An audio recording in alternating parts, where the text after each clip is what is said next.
Money for childcare. Not for cops. Money for childcare. Not for cops. Money for education. Not for cops. Money for education. Not for cops. Ain't no power like the power of people, cause the power of people don't stop. Say what? Ain't no power like the power of people, cause the power of people don't stop. Say what? Ain't no power like the power of people, cause the power of people don't stop. Say what? The reason we are here today is to demand an inquiry on the police, an independent inquiry on the police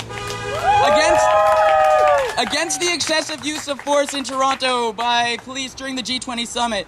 We're also here because numerous people were hurt, numerous people were illegally detained, searched and seized, had their possessions seized. Exactly. I was in there for just over 20 hours, basically in a cage. It was like 9 by 15 or something like that with a porta potty in there.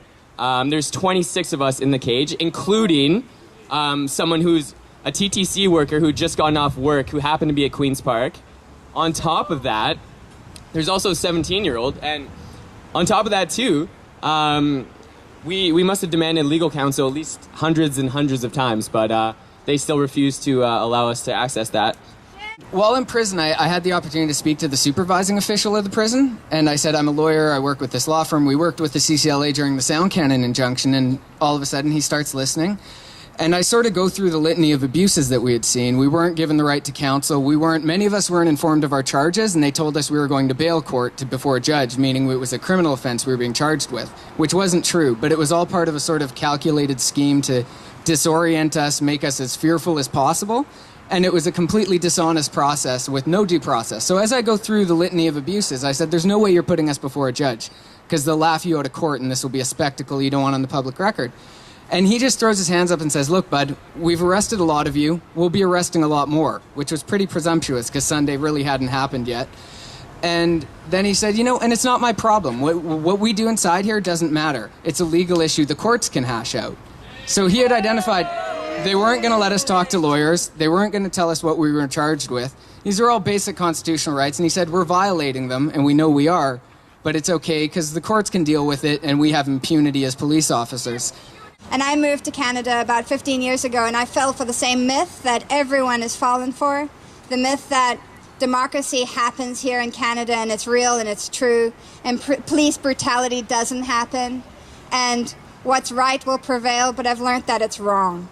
So I think at this point what's very important is it's important that people are telling their stories, that you tell the stories about what happened to you while you were there, and you fill out the necessary procedures, that we don't just forget about this. We can't just forget about it. We can't just let it go by and wait for the next one and all react again. Like, we have to step forward from this one huge, massive human rights violations incident. I went to the Summit of the Americas in Quebec City and then protested here in Ottawa for the G20 in 2001. And both instances, I had grounds for formal complaints.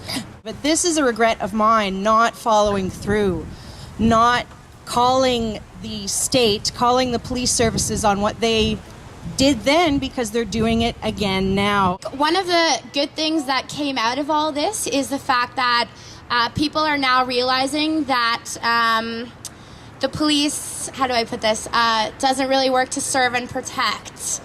And if they do, there's a specific population that they would rather serve and protect. Which does not include activists working to challenge power structures, apparently. In the first place is because I knew this was going to fuel my passion for years to come, and that's what it's done. People who've never been involved in anything like this before are coming out and they're fucking pissed off, okay? When I arrived in Toronto, the first impressions was I was trying to get to the Ryerson University, and for like at least 3 kilometers I just saw nothing but cops and fences. And well, I've been in Genoa and I felt like a little bit the same arriving at a police state. But the reason why I'm speaking is not just to talk about my experiences, but to remind people that this is not about Canada, and this is not about the Harper government or anything. This is something that people face all over the world. Let's not forget the reason why we were there, and that we are part of something much, much, much bigger, and that it's people all over the world fighting, and we are just one part of it. And The reason why we were on the streets is to fight for global justice. Yes. And this is something that brings us together with people all over the world. We demand justice. We demand peace. We demand inquiry on the police. We demand justice.